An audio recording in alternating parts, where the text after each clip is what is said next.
kung hirap lang ang pag-uusapan, talagang ayaw ko na talaga, gusto kong umahon na talaga kasi mula ng aking pagkabata, hindi ko naranasan yung maginhawang buhay.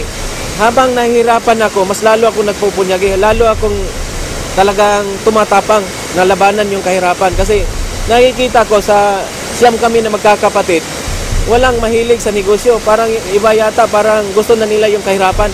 Ako hindi eh. Kasi nakikita ko yung ibang tao, bakit ganun? So sabi ko, kung kaya ng iba, bakit hindi sa akin? Ito yung bahay talaga namin dito noon. Dito. Yan. Wala kaming kapitbahay dito, kami lang. Walang kuryente, walang tubig. Kubo lang. So ang sabi ko sarili ko, kailangan mapupunyagi ako. Kasi aahon kami sa kahirapan, dalhin ko yung pamilya ko. Doon ako nag-uumpisa talaga pumasok sa network industry, mga year 1999. By year 2000, nakakuha ako ng unang sasakyan ko, yung motorsiklo na Krypton. 5 years kong ginamit yun, inikot ko yung buong Mindanao. Tapos, habang binabaybay ko yun, dinadaanan ko, ulan, init, lahat. Naharap ako pag dumadaan yung magagandang sasakyan. Sabi ko, balang araw, magkakaroon din ako ng ganyan. Marami akong pinasukan, kaya lang, hindi siya nag-successful. Kaya may mga panahon na iniwanan ko na rin. Kumita din ako, kaya lang, gusto mo pang magtrabaho, nawala na eh. Kasi magsara yung kumpanya. Kung iniisip ko lang sarili ko, okay na sa akin, kaya ko naman eh, kasi sanay naman ako sa hirap. Pero ayaw kong ipamana, especially sa pamilya ko, at lalo na nung nagkapamilya ko, ayaw kong ipadaan doon ang hirap na pinagdaanan ko sa mga anak ko. So, gusto kong umahon. Kasi ako yung tao na pag gusto ko yung isang bagay, ginagawa ko yan, kahit ano man ang hirap. Kasi titingnan ko, wala na akong balikan. Doon ako galing sa hirap. So, saan ako pupunta? Dapat pupunyagi ako para pagdating ng panahon, at least makaahon rin kahit papaano. Hanggang dumating yung mga year 2008, 2009, nakita ko yung Royal. Sabi ko, aba parang okay to Filipino-owned company. So, ibig sabihin, pag Filipino ito, natutulungan ko yung kapwa ko Filipino, bakit hindi ako susuportahan ito? Actually, nakatatlong beses ako pumunta sa Maynila, hindi nila alam, umatin ako ng RBP.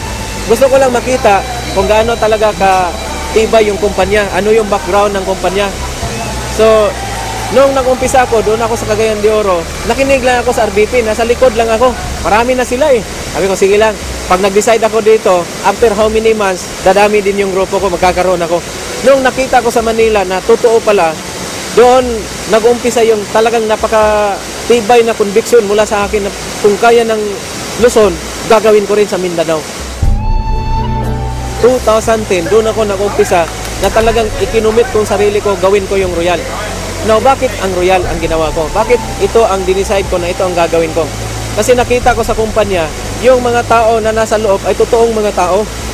Kaya pala nandyan yung Royal kasi gustong tulungan yung kapwa tao na Pilipino. Yung pag-uumpisa hindi madali, napakahirap. Lalo na sa area namin. Kasi yung area namin, wala kaming brands, wala kaming mapagpunan ng products. Davao lang yung kinukuhanan namin.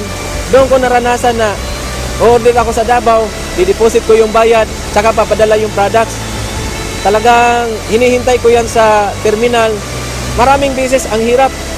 Natutulog lang ako sa terminal, hinihintay ko yun para maserve ko yung Iligan, Pagadian, Osamis, hanggang Zamboanga City.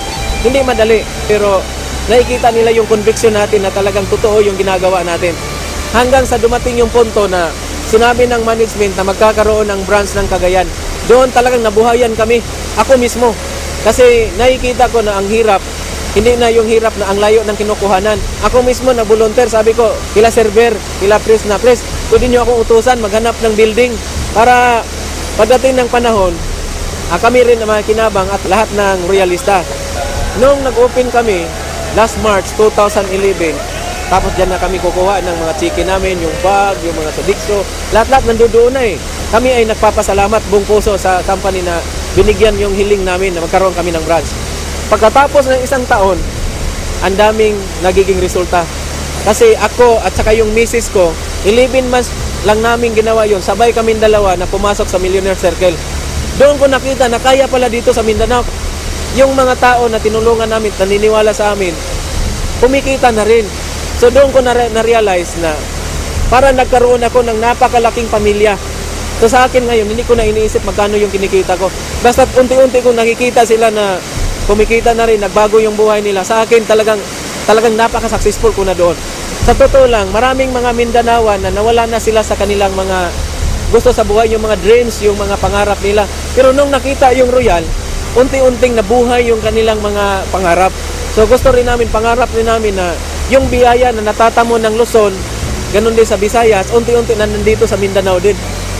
Nagbibigay sila ng equal opportunity sa buong Pilipinas o buong mundo. Na kahit nasa Mindanao kami, talagang yung Royal, iniisip pa rin kami. Kaya nagpapasalamat talaga kami na nakita ng Royal yon. Hindi nangangahulugan na kami ay makipagkompetensya sa Luzon, kundi yung Luzon ay nagiging benchmark namin. Paano kami magsikap? Na kung nangyari ng Luzon, bakit hindi sa Mindanao at Visayas?